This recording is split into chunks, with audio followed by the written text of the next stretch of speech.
सुरू. शिवरायांचे 8वे रूप, शिवरायांचे 8वा प्रताप. छत्रपती शिवाजी महाराजांचे नाव घेतात प्रत्येक मराठी माणसांचा ऊर अभिमानाने भरून येतो. शिवरायांना वाटले किल्ल्याशिवाय कसले स्वराज्य, म्हणूनच त्यांनी अनेक किल्ले मोठ्या पराक्रमाने आपल्या ताब्यात घेतले. शिवरायांचे वाढते वर्चस्व पाहून आदिलशाही हादरली. बडी साहेबा त्या काळी आदिलशाचा कारभार पाहत होती. तिने दरबाराला प्रश्न विचारला, बताव कौन लाएगा उस पहाड़ी चूहे को? दरबारात शांतता पसरली. शिवरायांची मुकाबला करण्याची धाडस कुणी दाखवेना, कुणी विडाचलेना.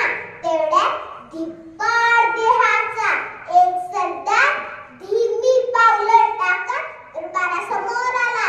तुफान ताकदीचा पोलादी हाताने वाकू शकणारा अफजल खान गर्वाने तो पुढे आला आणि विडाचून म्हणाला, मैं लाऊंगा शिवा को जिंदा या मुर्दा, वो तो एक पहाड़ी चूहा है, मैं उसे ऐसे मसलूंगा. अफजल खान म्हणजे राक्षस, पहाडी सरकारचा खोट. शिवाला नाचना निघाले सर्व जिंकत होते. तोपर्यंत सरदार शिवबाला म्हणाले, लाख मुलं तरी चालतील, लाखांचा कशी नजरला पाहिजे. महाराज तुम्ही अंधार वासात ना.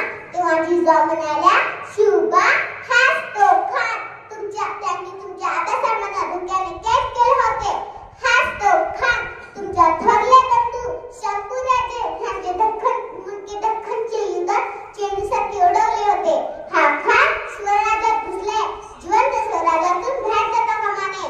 महाराजांनी ठरवले शक्तीपेक्षा युक्तीनेच खानाचा पराभव करायचा. अशा या खानाला मारण्याची योजना महाराजांनी आखली. पहिली योजना अशी होती की महाराज खानाला घाबरून पळून गेले. प्रतापगडावर लपले.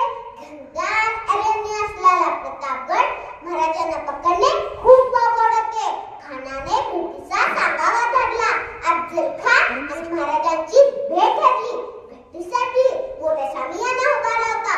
खान शामियानात आधीच येऊन बसला होता. महाराजांची मृत्यूची स्वप्ने पाहत होता.